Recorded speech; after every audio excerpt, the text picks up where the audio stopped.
Γεια σας παιδιά, πώς πήγε το σχολείο? Άστα μα, χάλια ήταν, η κυρία μας έβαλε πολλά για το σπίτι. Ναι, δεν θέλουμε να ξαναπάμε σχολείο. Γιατί αγάπες μου? Γιατί είναι τζάμπα κόπος. Γιατί το λέτε αυτό? Κρίμα ο χρόνος. Ό,τι ξέρουμε, ξέρουμε. Έτσι έλεγαν και οι άλλοι, μέχρι που συνέβησε το κακό. Θέλετε να σας πω μια ιστορία? Αν είναι να βρούμε κάτι θετικό στο σχολείο, πες το μας. Μια φορά και έναν καιρό ήταν ένα αστέρι που φώτιζε μια μεγάλη πόλη. Όμως δεν ήταν ένα συνηθισμένο αστέρι, ήταν μαγικό.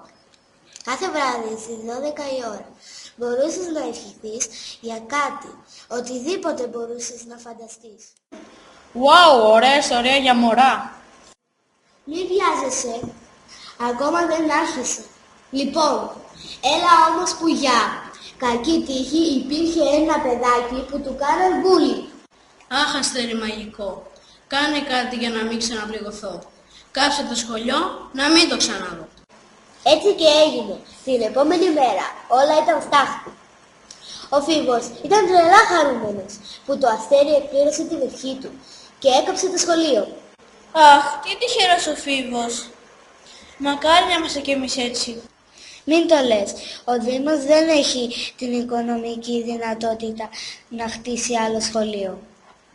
Έτσι οι επόμενες γενιές ήταν αμόρφωτες, γεννημένοι στην αλητεία, στην απιστία, στα ναρκωτικά, χωρίς να ξέρουν το παρελθόν της Ελλάδος. Καλά, δεν ήξεραν να μιλήσουν σωστά ελληνικά. Οι απόγονοι του Φίβου μόλις έμαθαν την ιστορία για το αστέρι, έκαναν τα πάντα για να τα κάνουν φυσιολογικά. Για κακή τους τύχη, όμως δεν ήξεραν την ώρα. Οπότε όταν έπεσε το σκοτάδι, κάθε λεπτό έκαναν την ίδια ευχή. Αχ, αστέρι μαγικό, κάνε κάτι για να μην ξαναπληγωθώ, φτιάξε το σχολείο να το ξαναδώ. Έτσι και έγινε. Την επόμενη μέρα ο Φίβος που ήταν πια πατέρας είπε: Ξύπνα, ξύπνα. Είναι η πρώτη μέρα στο σχολείο. Θα αργήσεις. Στα ποιο? Στο σχολείο. Είναι πολύ σημαντικό. Άντε πήγαινε να φας πρωινό. Και από τότε όλα ήταν φυσιολογικά. Έλα μαμά, γρήγορα πάμε στο σχολείο.